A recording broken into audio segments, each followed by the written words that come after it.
Hello student, कैसे हैं आप। नेक्सस एजुकेशन पॉइंट में आपका स्वागत है। हम हाजिर एक नई वीडियो के साथ। आज हम बात करेंगे MPS 003 भारत लोकतंत्र और विकास, इग्नू यूनिवर्सिटी। आज इस वीडियो में हम जून 2024 के क्वेश्चन पेपर को सॉल्व करेंगे। ये आपका पेपर 3 घंटे का आता है। इसका अधिकतम जो अंक है वो 100 नंबर है। इसके अंदर टोटल 5 क्वेश्चन आपको करने हैं। इस क्वेश्चन पेपर में आपके 10 क्वेश्चन आएंगे। 10 में से 5 क्वेश्चन करने। इसमें आपके 2 खंड होंगे, खंड फर्स्ट और खंड सेकंड। दोनों खंडों में से आपको 2-2 क्वेश्चन करने अनिवार्य है। बचा एक क्वेश्चन, आप किसी भी दोनों खंडों में से जो आपको अच्छे से क्वेश्चन आता होगा वो एक क्वेश्चन कर लीजिएगा। इस तरह से आपके 5 क्वेश्चन हो जाएंगे। चलिए जून 2024 के क्वेश्चन पेपर को हम सॉल्व करते हैं। अगर आपने अभी तक हमारे चैनल को सब्सक्राइब नहीं किया है तो हमारे चैनल को सब्सक्राइब करें, बेल आइकन जरूर बजाएं ताकि हमारे आने वाली वीडियो को नोटिफिकेशन आपको आसानी से मिल सके। चलिए शुरू करते हैं। खंड फर्स्ट का पहला क्वेश्चन है, भारत में कार्यपालिका और न्यायपालिका की प्रकृति और उनके बीच संबंध का परीक्षण कीजिए। तो इस क्वेश्चन में हम कार्यपालिका और न्यायपालिका के जो बीच में संबंध है उसके बारे में जानेंगे। चलिए शुरू करते हैं। भारतीय शासन प्रणाली में कार्यपालिका और न्यायपालिका 2 प्रमुख स्तंभ हैं। भारत के अंदर सरकार के 3 स्तंभ यानी 3 अंग माने जाते हैं, जिसमें कार्यपालिका, विधायिका और न्यायपालिका है। और कार्यपालिका और न्यायपालिका के संबंधों के बारे में इस क्वेश्चन ने पूछा है। भारत में जो कार्यपालिका न्यायपालिका है वो हमारी शासन प्रणाली के 2 स्तंभ हैं, जिनकी प्रकृति एवं कार्य क्षेत्र अलग अलग होते हुए भी परस्पर एक दूसरे के साथ जुड़े हुए हैं। कार्यपालिका नीतियों का निर्माण और नीतियों को लागू करती है, जबकि न्यायपालिका कानून की व्यवस्था और न्याय सुनिश्चित करती है। और संविधान ने न्यायपालिका को स्वतंत्र और निष्पक्ष बनाया है ताकि वे कार्यपालिका की वैधानिकता की समीक्षा कर सके और कार्यपालिका के द्वारा बनाए गए जो कानून है उनकी व्याख्या कर सके कि वो कानून संविधान के अनुसार है या नहीं।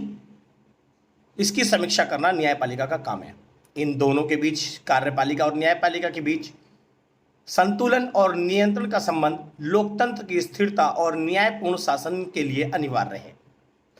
कार्यपालिका की प्रकृति, कार्यपालिका संसद के प्रति उत्तरदायी होती है और संसद में जब तक कार्यपालिका को बहुमत मिला है, जब तक कार्यपालिका बनी रहती है, इसलिए इसको संसद के प्रति उत्तरदायी माना गया है। कार्यपालिका का कार्य कानूनों का निर्वहन करना, नीतियों का निर्माण और कार्यान्वयन, जितनी भी कानून और नीतियां बनी उनको लागू करना तथा शासन प्रशासन को सुचारू रूप से चलाना होता है। ये कार्यपालिका की प्रकृति है। न्यायपालिका की प्रकृति सेकंड, भारतीय न्यायपालिका स्वतंत्र, निष्पक्ष और संविधान द्वारा संरक्षित है। भारतीय संविधान ने न्यायपालिका को एक स्वतंत्र न्याय अंग के रूप में परिभाषित किया है। सर्वोच्च न्यायालय, उच्च न्यायालय और अधीनस्थ न्यायालय इसके अंग है। भारत की न्यायपालिका की संरचना एक पिरामिड के अनुसार है जो त्रिभुजाकार मानी जाती है। इसलिए सर्वोच्च न्यायालय के नीचे हाई कोर्ट यानी उच्च न्यायालय, उसके नीचे हमारे डिस्ट्रिक्ट कोर्ट यानी अधीनस्थ न्यायालय आते हैं। न्यायपालिका संविधान का रक्षक है और व्याख्याकार है। संविधान की समय समय पर व्याख्या करना और कार्यपालिका के द्वारा बनाए गए कानूनों की व्याख्या करना तथा विधायिका और कार्यपालिका कार्यों की समीक्षा का अधिकार न्यायपालिका को दिया गया। ये कार्यपालिका न्यायपालिका की प्रकृति। अब बात करते हैं भारत में कार्यपालिका और न्यायपालिका के बीच में संबंध क्या है। वे संवैधानिक आधार पर देखते हैं। संविधान के अनुच्छेद 50 के अनुसार न्यायपालिका को कार्यपालिका स्वतंत्र बनाए रखने की बात की गई है। ये न्याय की निष्पक्ष वितरण के लिए एक आवश्यक है। दूसरा है संतुलन, नियंत्रण के आधार पर कार्यपालिका और न्यायपालिका के बीच में संबंध पाया जाता है। न्यायपालिका कार्यपालिका के कार्यों की न्यायिक समीक्षा करती है। कार्यपालिका जो भी काम करती है उसकी न्यायिक समीक्षा का काम न्यायपालिका को दिया है। यदि कोई कार्य व नीति संविधान के विरुद्ध हो तो उसे निरस्त कर सकती है, जबकि कार्यपालिका न्यायपालिका के निर्णयों को लागू करने की जिम्मेदारी भी निभाती है। तीसरा है संघर्ष और टकराव के क्षेत्र। न्यायपालिका कभी कभी न्याय सक्रियता के तहत नीतिगत मामलों में हस्तक्षेप करती है, जिसे कार्यपालिका अधिकार क्षेत्र का अतिक्रमण मानती है तथा नियुक्तियों, विशेष रूप से उच्च न्यायपालिका में जजों की नियुक्ति को लेकर भी कई बार टकराव हुआ है। चौथा संबंध है सहयोग की आवश्यकता। लोकतांत्रिक व्यवस्था में दोनों अंगों यानी कार्यपालिका और न्यायपालिका के बीच परस्पर सम्मान और सहयोग आवश्यक है। न्यायपालिका की स्वतंत्रता और कार्यपालिका की उत्तरदायित्वशीलता दोनों मिलकर शासन प्रणाली को सशक्त बनाते हैं। तो इस तरह से हमने कार्यपालिका और न्यायपालिका के बारे में बात करी। अब बात करते हैं सेकंड क्वेश्चन की। भारत में राजनीतिक लोकतंत्र की स्थापना व क्रमिक विकास और आर्थिक विकास का संक्षेप वर्णन कीजिए। तो इस क्वेश्चन में हमें 3 टॉपिक 3 हेडिंग्स के द्वारा हमें क्लियर करना है, जैसे कि राजनीतिक लोकतंत्र की स्थापना का क्रमिक विकास, यानी राजनीतिक लोकतंत्र की स्थापना, दूसरा क्रमिक विकास और आर्थिक विकास को हमें यहाँ पर एक्सप्लेन करना है। चलिए शुरू करते हैं। भारत में राजनीतिक लोकतंत्र की स्थापना 1950 में हुई। भारत में 1950 में संविधान लागू होने के साथ ही समय के साथ लोकतांत्रिक संस्थाएं, चुनाव प्रक्रिया और जन से भागीदारी मजबूत हुई।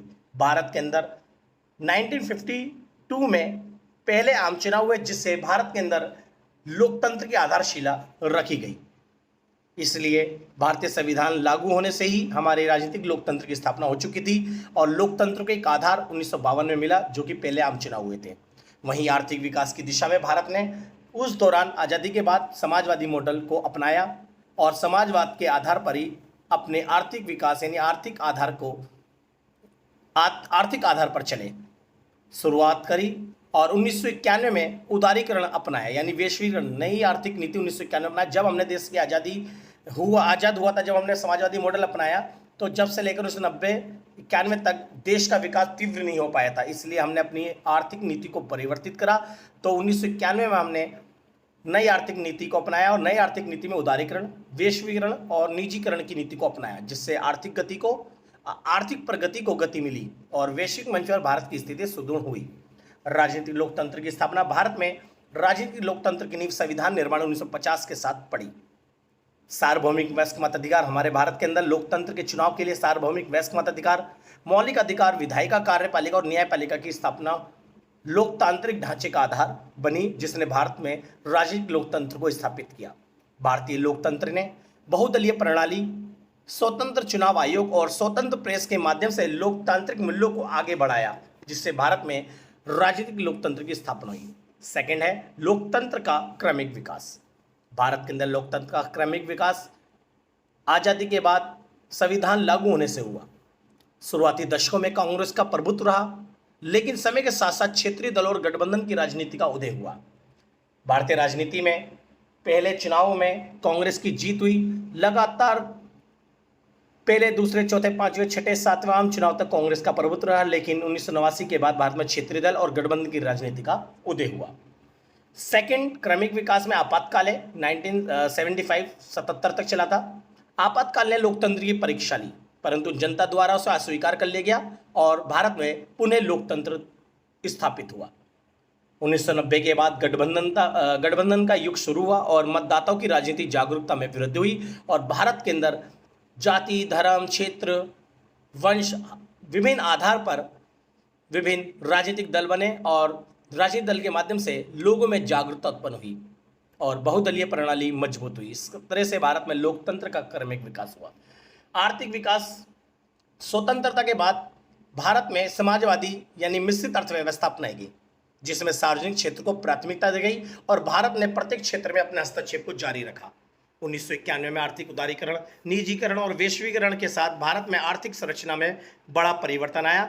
भारत ने 1991 में अपनी आर्थिक नीति को बदला और नई आर्थिक नीति के अंतर्गत 3 नीतियों को अपनाकर भारत ने अपनी आर्थिक संरचना में बड़ा परिवर्तन किया। इसके परिणाम स्वरूप विकास दर में वृद्धि, विदेशी निवेश, सूचना प्रौद्योगिकी का विकास और नवाचार को प्रोत्साहन भी मिला, जिससे भारत में आर्थिक विकास को बढ़ावा मिला। थर्ड क्वेश्चन है भारत में जातिगत असमानता की प्रकृति का समालोचनात्मक परीक्षण कीजिए। भारत की राजनीति में भारत के अंदर जातिगत असमानता की जो खाई है बड़ी गहरी है। भारत में जातिगत असमानता की जड़ें सामाजिक संरचना, विशेषकर वर्ण व्यवस्था में निहित है। भारत के अंदर जातिगत असमानता वर्ण व्यवस्था से चली आ रही है। भारत के अंदर जन्म और कर्म के आधार पर लोगों को बांट दिया जाता था, जिससे जाति का जन्म हुआ, जो हजारों वर्षों से समाज में ऊंच नीच और सामाजिक विभाजन को बनाए हुए हैं। यह असमानता केवल संस्कृति ही नहीं बल्कि आर्थिक, राजनीतिक और शैक्षिक स्तरों पर भी स्पष्ट रूप से दिखाई देती है। भारत में जातिगत असमानता की प्रकृति को निम्नलिखित प्रकार से स्पष्ट कर सकते हैं। पहला है सामाजिक प्रकृति। जाति आधारित सामाजिक पदानुक्रम क्रम ने छुआछूत, ऊंच नीच और विवाह प्रतिबंध जैसे नियमों को जन्म दिया। इसके कारण दलितों और पिछड़े वर्गों को सामाजिक बहिष्कार और अपमानजनक व्यवहार झेलना पड़ा, जो जातिगत असमानता ने पैदा किया। सेकंड है आर्थिक असमानता। निचली जातियों को पारंपरिक रूप से आर्थिक संसाधनों से वंचित रखा गया। आर्थिक संसाधन जमीन, पूंजी, रोजगार से। इससे उनके आर्थिक पिछड़ेपन की स्थिति बनी रही, जो आज भी ग्रामीण भारत में स्पष्ट दिखाई देती है।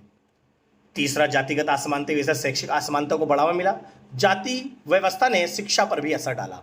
ऐतिहासिक रूप से केवल कुछ जातियों को ही औपचारिक शिक्षा तक पहुंच प्राप्त थी और नीची जाति के बच्चों के साथ बहुत ही भेदभाव विश्वविद्यालय या विद्यालयों में किया जाता था। इसलिए पिछड़ी जाति या नीच जाति के लोग पढ़ नहीं पाते थे, उनमें अशिक्षा को बढ़ावा मिला। आधुनिक प्रयासों के बावजूद निचली जातियों की शैक्षिक स्थिति अब भी तुलनात्मक रूप से पिछड़ी हुई है। तीसरा है जातिगत असमानता ने राजनीतिक असमानता और भागीदारी को बढ़ावा दिया। हालांकि संविधान ने राजनीतिक राजनीतिक समानता की गारंटी दी है और वे आरक्षण जैसे उपाय लागू किए हैं, फिर भी जाति आधारित राजनीति और प्रतिनिधित्व में असंतुलन बना हुआ है। राजनीति में जातिवाद का प्रयोग सत्ता प्राप्ति का साधन भी बन गया है। आज वर्तमान राजनीति में चुनाव के समय जातिवाद या जाति पर आधारित दलों की जो भागीदारी है वो देखने को मिलती है। पांचवा, संवैधानिक प्रयास और चुनौती। भारतीय संविधान ने जातिगत भेदभाव को असंवैधानिक घोषित किया और जातिवाद के खिलाफ विभिन्न कानून बनाए और अनुसूचित जाति, जनजाति और पिछड़े वर्गों के लिए आरक्षण व्यवस्था लागू करी, ताकि ये SC, ST और OBC के जो लोग हैं वो समाज में उचित स्थान प्राप्त करके सामान्य लोगों तक पहुंच सके। परंतु सामाजिक मानसिकता में परिवर्तन धीमा है, जिससे जाति आधारित हिंसा, भेदभाव और आरक्षण विरोधी जैसी चुनौतियां बनी हुई है। तीसरी, जातिगत असमानता की जो अवधारणा है आधुनिकता और जातिवाद है। शहरीकरण, शिक्षा और वैश्वीकरण ने जातिगत भेदभाव को कुछ हद तक कमजोर किया, परंतु जातिगत पहचान अब भी रोजगार, विवाह और राजनीति में निर्णायक भूमिका निभा रही है। आज भी रोजगार, विवाह और राजनीति में जाति देखकर उनके साथ व्यवहार किया जाता है। अब बात करते ही हमने पढ़ी जातिगत असमानता के बारे में, बात करें कार्यपालिका और विधायिका के साथ नौकरशाही के संबंध और भूमिका के बारे में। भारत में नौकरशाही सरकार का एक स्थायी और पेशेवर अंग है, जो कार्यपालिका के अधीन रहकर नीतियों को लागू करती है और विधायिका द्वारा बनाए गए कानूनों को जमीन पर उतारती है। क्योंकि नौकरशाही नहीं होती तो कार्यपालिका और विधायिका के कामों को जमीन तक ले जाने के लिए इनको बड़ी मुश्किल होती। कार्यपालिका और विधायिका द्वारा जो आदेश या नीतियां बनाई जाती है उनको जनता में ले जाकर लोक नीति के माध्यम से नौकरशाही लागू करती है। ये प्रशासन को सुचारू रूप से चलाने, योजनाओं को लागू करने और जनता को सेवाएं देने का काम करती है। सरकार बदलती रहती है लेकिन नौकरशाही पे कोई प्रभाव नहीं पड़ता। कार्यपालिका और विधायिका ये अस्थायी कार्यपालिका मानी जाती है, जबकि नौकरशाही स्थायी कार्यपालिका होती है, क्योंकि सरकार के बदलने पर, नेताओं के बदलने पर नौकरशाही पे कोई प्रभाव नहीं पड़ता। कार्यपालिका का सहयोगी और विधायिका के प्रति जवाबदेही अंग होने के कारण इसकी भूमिका बहुत अहम है। कार्यपालिका और नौकरशाही का संबंध। नौकरशाही कार्यपालिका का अंग है जो मंत्रियों के मार्गदर्शन में कार्य करता है। दूसरा, ये नीति निर्माण में तकनीकी सहायता और प्रशासनिक परामर्श देती है। तीसरा है अधिकारीगण योजनाओं के क्रियान्वयन यानी योजनाओं को लागू करने में, बजट उपयोग, जन सेवाओं की आपूर्ति आदि में प्रमुख भूमिका निभाते हैं। नेक्स्ट है कार्यपालिका के निर्णयों की प्रशासनिक निरंतरता बनाए रखने का उत्तरदायित्व भी नौकरशाही का है। अब बात करेंगे विधायिका और नौकरशाही का संबंध। विधायिका नीतियों और कानून बनाती है, यानी विधायिका जो है वो विभिन्न नीतियां और कानून बनाती है, जबकि नौकरशाही उन नीतियों और कानूनों को लागू करती है। दूसरा है लोकसभा और राज्यसभा की समितियों के समक्ष नौकरशाही उत्तरदायी होती है, जैसे कि सार्वजनिक लेखा समिति PSC। थर्ड है नौकरशाही बजट, रिपोर्ट और अन्य आंकड़े विधायिका को प्रदान करती है, जिससे वे कार्यपालिका पर निगरानी रख सकते हैं। इस तरह से विधायिका और नौकरशाही के बीच में घनिष्ठ संबंध पाया जाता है। भारत के अंदर नौकरशाही की भूमिका, जैसे नौकरशाही नीति निर्माण में विश्लेषण और प्रारूप तैयार करती है, विभिन्न योजनाओं कार्यक्रमों का क्रियान्वयन करती है, यानी संसद के द्वारा बनाए कानूनों को और योजनाओं को लागू करती है, कानूनों और नियमों के अनुपालन और सुनिश्चित करना। चौथा, आपदा प्रबंध, कानून व्यवस्था और संसाधनों के कुशल उपयोग में योगदान देना, राजनीतिक नेतृत्व और तकनीकी सलाह देना और प्रशासनिक व्यवस्था को सुचारू बनाए रखना नौकरशाही की भूमिका है। अब पांचवा क्वेश्चन पढ़ते हैं। नागरिक समाज में बदलते प्रारूप की चर्चा कीजिए और नए सामाजिक आंदोलन की भूमिका का आलोचनात्मक विश्लेषण कीजिए। नागरिक समाज के बदलते हुए प्रारूप पर चर्चा देखते हैं, नागरिक समाज लोकतंत्र का महत्वपूर्ण अंग है जो राज्य और समाज के बीच संवाद स्थापित करता है। समय के साथ इसका स्वरूप अधिक जागरूक, संगठित और तकनीकी रूप से सक्षम हुआ है। नए सामाजिक आंदोलन अब केवल पारंपरिक मुद्दों तक सीमित नहीं है, बल्कि पर्यावरण, लैंगिक समानता, सूचना अधिकार जैसे नए क्षेत्रों में सक्रिय हो गए। इन आंदोलनों ने लोकतंत्र को सशक्त बनाने में अहम भूमिका निभाई है। नागरिक समाज के बदलते हुए प्रारूप को हम निम्नलिखित प्रकार से स्पष्ट कर सकते हैं। पहला है, नागरिक समाज धर्म, जाति या सामाजिक संगठन तक सीमित नहीं है। अब ये मानवाधिकार, पर्यावरण, लैंगिक न्याय जैसे मुद्दों तक विस्तृत हो गया है। सोशल मीडिया, ऑनलाइन प्लेटफॉर्म तथा सूचना प्रौद्योगिकी ने जनसंपर्क और जागरूकता फैलाने के साधनों को सुलभ और प्रभावी बना दिया, जिससे नागरिक समाज काफी जागरूक हुआ। थर्ड है, अब इसमें विभिन्न वर्गों जैसे महिलाएं, आदिवासी युवा समुदाय, पर्यावरण कार्यकर्ता आदि की भागीदारी स्पष्ट रूप से देखी जा सकती है। चौथा है, आज नागरिक समाज केवल विरोध या आंदोलन तक सीमित नहीं है, बल्कि नीति सुझाव, जन याचिकाएं और कानूनी हस्तक्षेप के माध्यम से सत्ता में भागीदारी कर रहा है। पांचवा है, नागरिक समाज अब ये केवल स्थानीय मुद्दों तक सीमित नहीं रहा है, बल्कि वैश्विक समस्याओं जैसे जलवायु परिवर्तन और मानवाधिकार उल्लंघन पर भी सक्रिय हो गया है। इसलिए नागरिक समाज अब उसका जो कार्य क्षेत्र है वो विस्तृत हो गया। नए सामाजिक आंदोलन की भूमिका, सकारात्मक पक्ष देखते हैं। नए सामाजिक आंदोलन के सकारात्मक पक्ष क्या है? नए सामाजिक आंदोलन पर्यावरण, मानवाधिकार, लैंगिक समानता, भ्रष्टाचार विरोध जैसे समकालीन और जरूरी विषयों पर ध्यान केंद्रित करने लगे। नए सामाजिक आंदोलन अब मानवाधिकार, लैंगिक असमानता, भ्रष्टाचार के विरोध में चलाए जाने लगे। सेकेंड है, इन आंदोलनों ने महिलाओं, दलितों, आदिवासी, विकलांगों और अन्य वंचित समूहों को अपनी समस्याएं उठाने का मंच दिया। तीसरा, नए सामाजिक आंदोलन ने सोशल मीडिया, ऑनलाइन याचिकाएं और डिजिटल अभियान ने आंदोलनों को अधिक व्यापक और तीव्र बना दिया। चौथा, ये आंदोलन जनता को संवेदनशील और जागरूक बनाते हैं, जिससे लोकतंत्र में भागीदारी बढ़ती है। पांचवा, नए आंदोलन स्वतंत्रता, समानता और न्याय जैसे संवैधानिक मूल्यों को सशक्त करने की भूमिका निभाते हैं। तो ये हमने नए सामाजिक आंदोलन के सकारात्मक रूप को पढ़ते हैं। नए सामाजिक आंदोलन के नकारात्मक पक्ष यानी चुनौतियां क्या हैं? जैसे कि नए सामाजिक आंदोलन नेतृत्व विहीन या असंगठित होते हैं। बहुत से ऐसे नए सामाजिक आंदोलन हैं जिनके पास नेतृत्व का अभाव है और वो असंगठित रहे, जिससे ये दीर्घकालिक प्रभाव नहीं छोड़ पाते और ये असफल हो जाते हैं। कुछ आंदोलन तात्कालिक आवेग या भावनात्मक प्रतिक्रिया पर आधारित होते हैं, जिनमें ठोस नीति या समाधान का अभाव होता है, इसलिए ये आंदोलन विफल हो जाते हैं। नए सामाजिक आंदोलन कई बार राजनीतिक दल अपने हित साधने के लिए आंदोलनों का उपयोग करते हैं, जिससे उनकी निष्पक्षता पर सवाल उठते हैं, जिससे नए सामाजिक आंदोलन जो है विफल हो जाते हैं।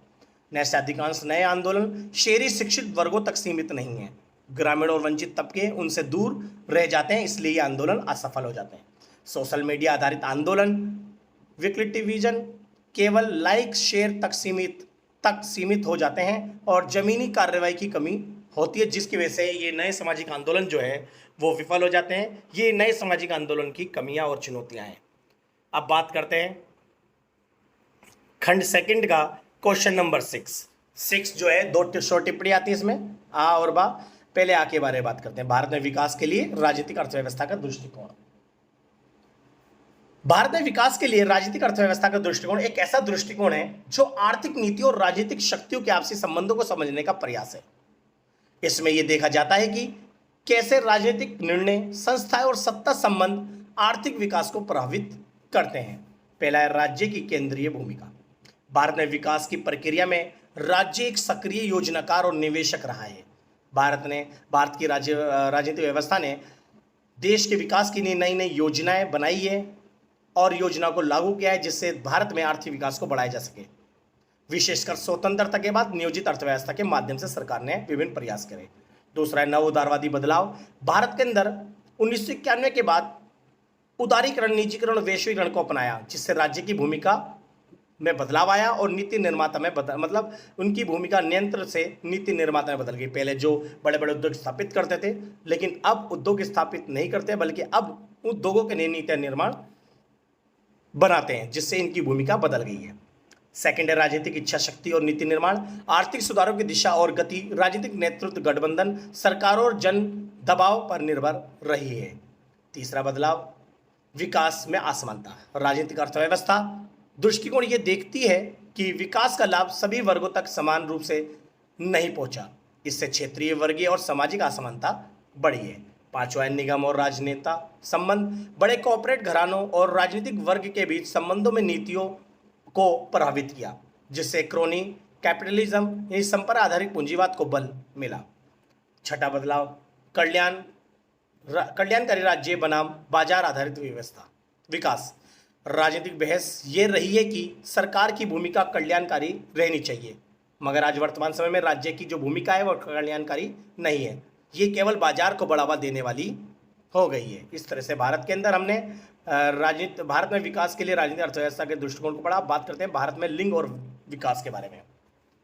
ये दूसरी शॉर्ट टिप्पणी है। भारत में लिंग और विकास का तात्पर्य सामाजिक, आर्थिक और राजनीतिक क्षेत्र में स्त्री और पुरुषों को समान अवसर प्रदान कर समावेशी विकास सुनिश्चित करना है।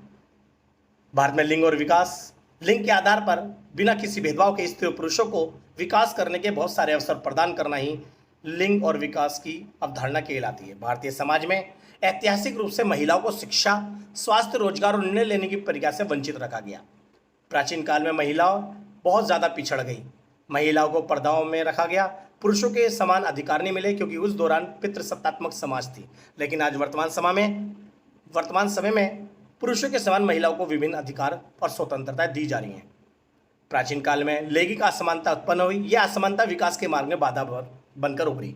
वर्तमान समय में सरकार द्वारा अनेक नई योजनाएं चलाई जा रही हैं, जैसे बेटी बचाओ बेटी पढ़ाओ, उज्ज्वल योजना, मातृत्व लाभ योजना आदि, जिनका उद्देश्य महिलाओं को मुख्य धारा से जोड़ना है और महिलाओं को पुरुषों के समान उचित स्थान दिलाना और उनका विकास करना है।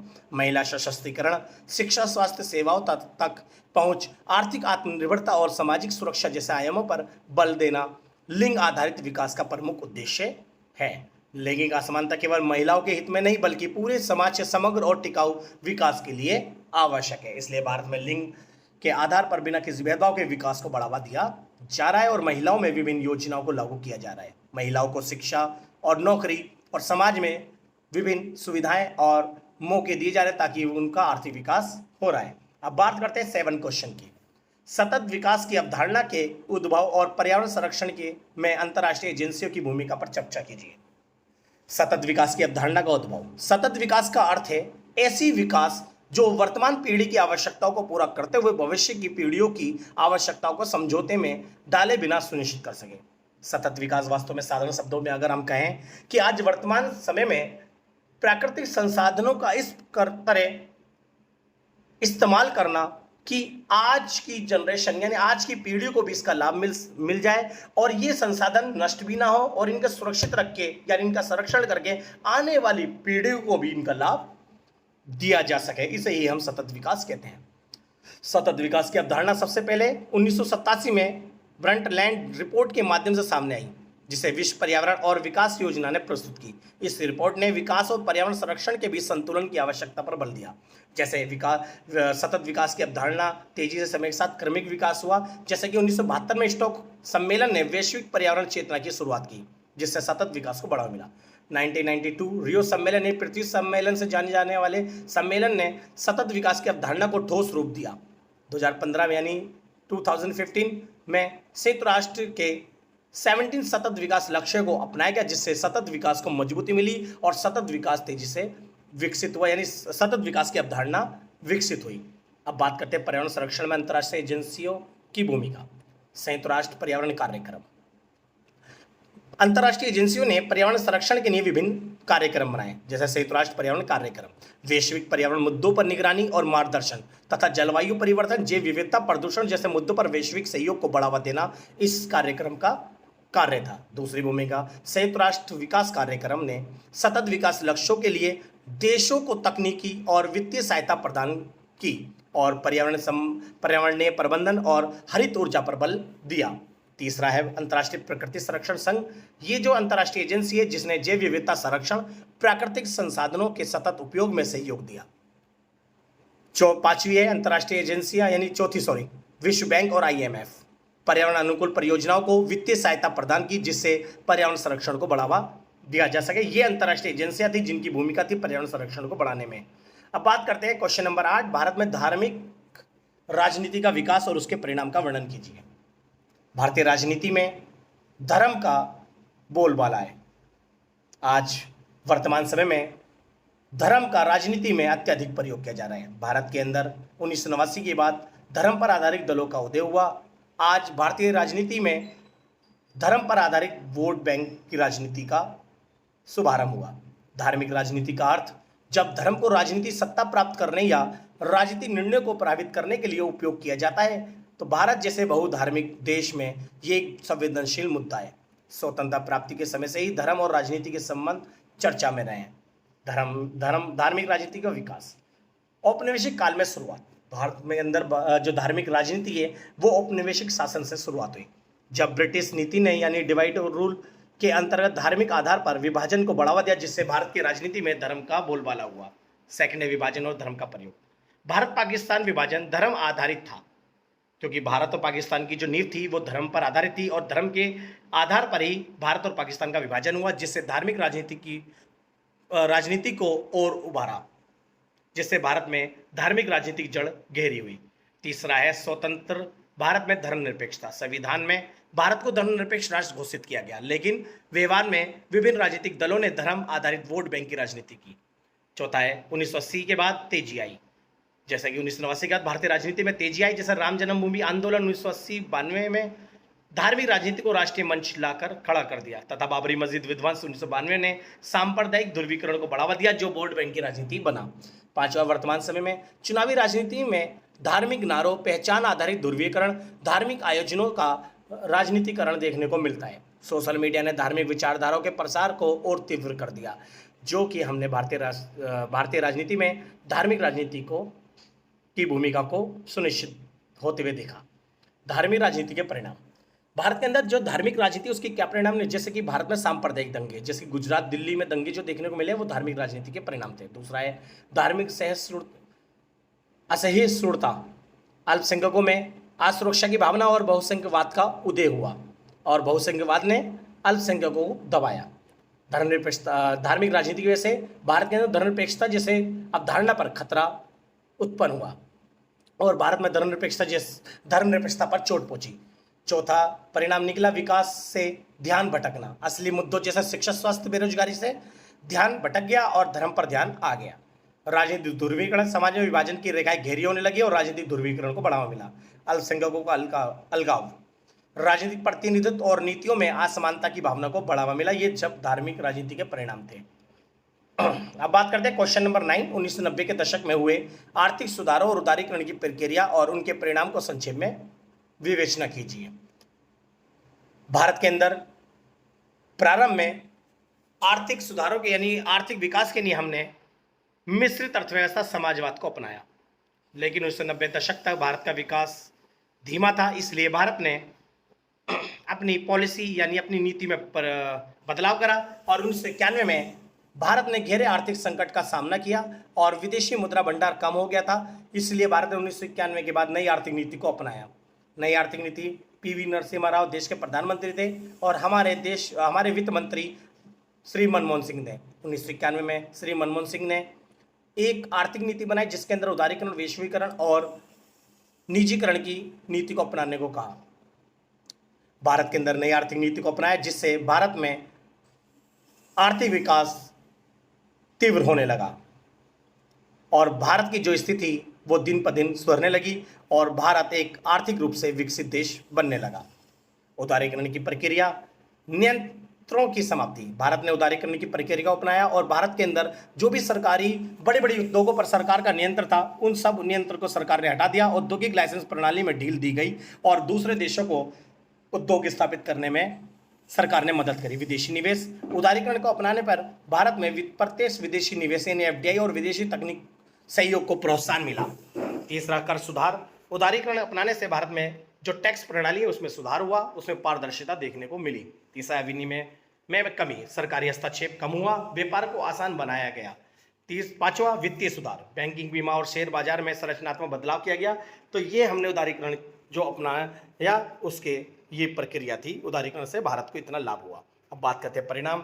जैसे कि उदारीकरण अपनाने से भारत में पहला परिणाम इनका आर्थिक विकास में तेजी आई, निजी क्षेत्र का विस्तार होने लगा, बड़ी बड़ी कंपनियां भारत में आके अपनी कंपनी स्थापित करने लगी, रोजगार के अवसरों में वृद्धि होने लगी, विदेशी निवेश में वृद्धि हुई, सरकार की आय बढ़ने लगी, गरीबी और असमानता बढ़ने लगी, क्योंकि यहाँ पर बड़ी बड़ी टेक्नोलॉजी आने से हाथ के जो कारीगर थे वो बेरोजगार हो गए, जिसकी वजह से उनकी गरीबी और असमानता को बढ़ावा मिला।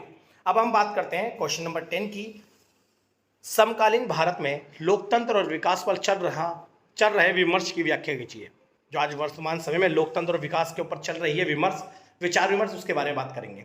समकालीन भारत में लोकतंत्र और विकास पर चल रहा विमर्श ये समझने की कोशिश है कि क्या देश में हो रहा है विकास सभी लोगों के लिए समान है या नहीं, और क्या ये लोकतंत्र मूल्यों के अनुसार हो रहा है या नहीं।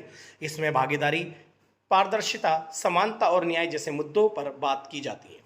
ये भी देखा जा रहा है कि क्या विकास सिर्फ कुछ वर्गों तक सीमित है या आम जनता को भी इसका लाभ मिल रहा है।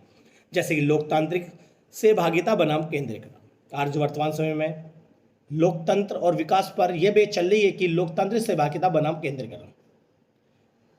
एक और लोकतंत्र की मूल भावना नागरिक सहभागिता, पारदर्शिता और उत्तरदायित्व की मांग करती है। दूसरी ओर विकास की प्रक्रिया कई बार केंद्रीकृत निर्णय और शीर्ष से नीचे मॉडल पर आधारित होती है, जिससे स्थानीय जरूरतों की अनदेखी होती है। सेकेंड है विकास का असमान वितरण। भारत में आर्थिक विकास की गति तेज होने के बावजूद क्षेत्रीय, जातीय और वर्गीय असमानता बनी हुई है।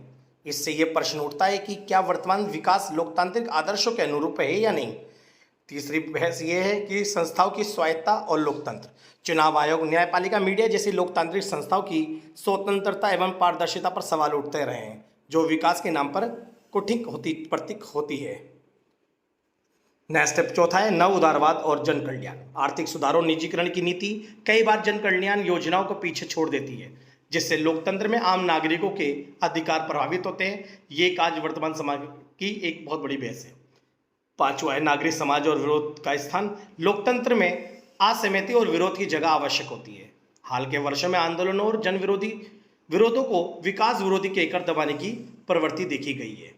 छठा है स्थानीय और समावेशी विकास की आवश्यकता। आज के विमर्श में ये स्पष्ट होता जा रहा है कि केवल जीडीपी वृद्धि ही प्राप्त नहीं है, बल्कि समावेशी, टिकाऊ और मानव केंद्रित विकास आवश्यक है, जो लोकतांत्रिक मूल्यों के साथ जुड़ा है।